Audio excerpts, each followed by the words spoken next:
Good afternoon, and my name is Ming Chee. I'm from Malaysia. So today I'm going to bring with you an experience from my office, Georgetown World Heritage Incorporated, in doing the safeguarding efforts of the cultural heritage in an innovative way. So the case study that I'll be bringing with you today is the Georgetown Heritage Celebrations. It is also an annual event that we hosted in Georgetown, Penang, Malaysia, in commemorating the inscriptions of Georgetown as a UNESCO World Heritage Site.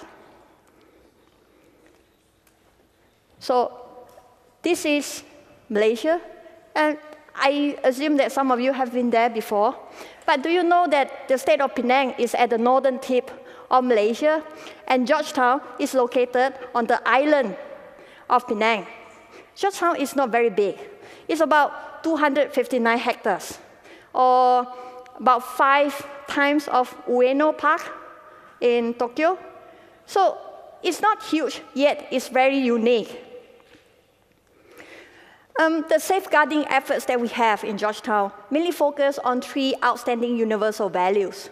Over here, you see that we have the exceptional example as a multicultural trading towns. I won't read all of these. You can get this from our website. But I'll go through the red colors highlights for you today. The second element that we care a lot is the living testimony. This also means the people. The third one is the unique architects, culture, and townscapes. So you can see these 3 outstanding universal values cover both the tangible and the intangible perspective of cultural heritage. While I have to say, the management, protection, conservation of the tangible parts, such as objects, buildings, sites, artifacts, is more manageable because you can see and you can touch. But what about intangible cultural heritage? That is like ideas, knowledge, wisdom that's within oneself, and it's quite challenging, to be honest, to safeguard that. So over here, I won't go through the definitions, but it is, a mission by my office to do so. This is the postcard that we launched last year to educate the public on the definition of intangible cultural heritage. It's something very formal and very systematic. We also conduct field surveys, documentation, research, but my favorite is Georgetown Heritage Celebrations. Why? Because it is very fun and it's very interactive.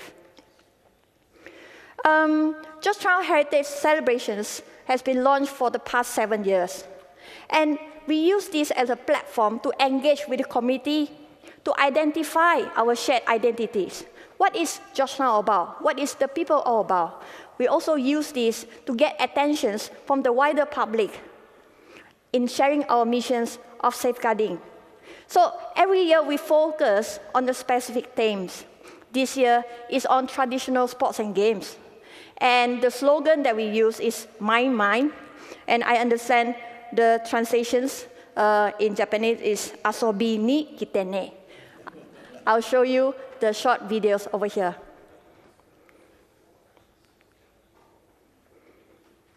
I think we need the sound.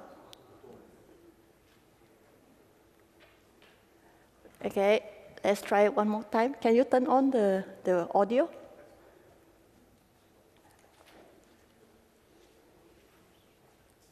Okay, technical happens. Like safeguarding cultural heritage is challenging.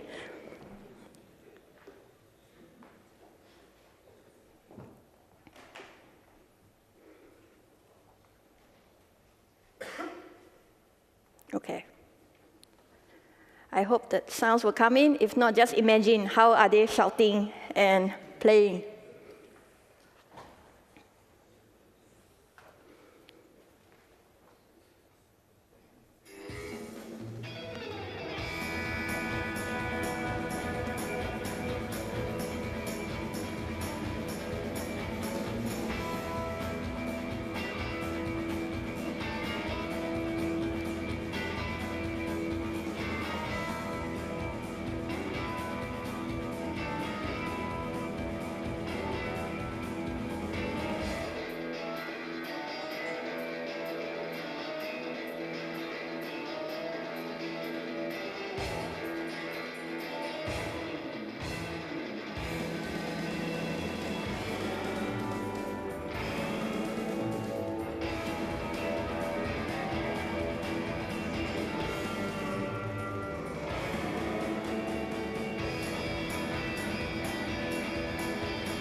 Okay, so I hope that you see the three unique parts of Georgetown. You know, the backdrop of our unique townscapes, of our townhouses. There's about 5,013 of them within the World Heritage Site. And you see people, the living testimony is enjoying the shared identity despite their multicultural backgrounds, multi-ethnicity, multi-religious, multi-linguistics. But there's one thing that I would like to highlight here. Before we talk into safeguarding cultural heritage, what is culture and what is heritage? Culture, I understand, is something that gives us meaning in understanding the world. It gives us a sense of identity. And heritage is something that we treasure. We inherited it from our earlier generation, or we created it now. It can be both traditional and contemporary. And it's something that we want to pass on to the next generations. Therefore, all our projects in Georgetown is process-based, is organic, it's all about the community. Community, as you can see here, they are of very different backgrounds. They are the cultural heritage of Georgetown. But the process of translating the inputs in their mind, their knowledge, into a final outcomes as programs, as activities, as documentations need a bridge. So my office, Georgetown World Heritage Incorporated, play the role as a bridge. And heritage is also about next generations. So we recruit a lot of young people. I know we are all young, but there are younger people out there that they are the futures. So we try to talk in a language that they appreciate. So this one, today I try to wear our pink color t-shirts. I don't like pink color at all. I had a big argument with my curator. I hate pink colors. But they said there's a trend this year. You have to accept that. Surprisingly, all the volunteers like it. And we colored Georgetown in pink color on that day during our heritage celebrations. So here, I'll tell you how we do this. Everything is about money, like this event, like a lot of events that you're planning, and same with Georgetown Heritage Celebrations. I'm very fortunate to have the full support from the state government of Penang. They give us an annual budget for this year is about 10 million yen. It sounds a lot, but it can be challenging when you are managing money.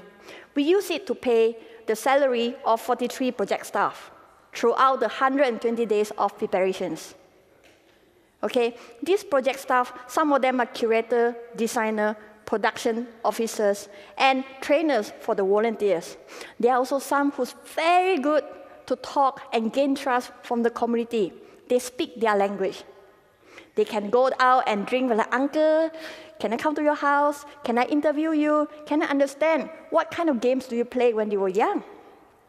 So we go through these agents to help us to come up with a final productions. Of course, we work with the community associations this year, 20 of them, 9 of them are new, and also the state partners that I have in the government.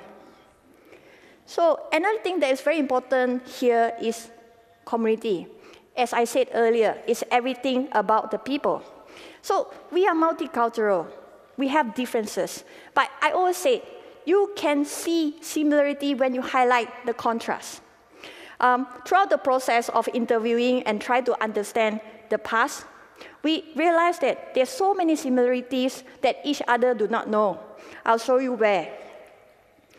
The team helped us to focus our resources into one specific items. So this year is traditional sports and games. And last year is about food. A year before that is about craft. Next year I do not know yet, but maybe I'll get some inputs from all of you.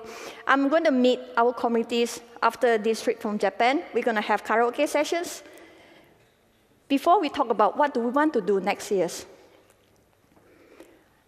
In the celebration this year, we have curated a program throughout 7, 8, 9 of July.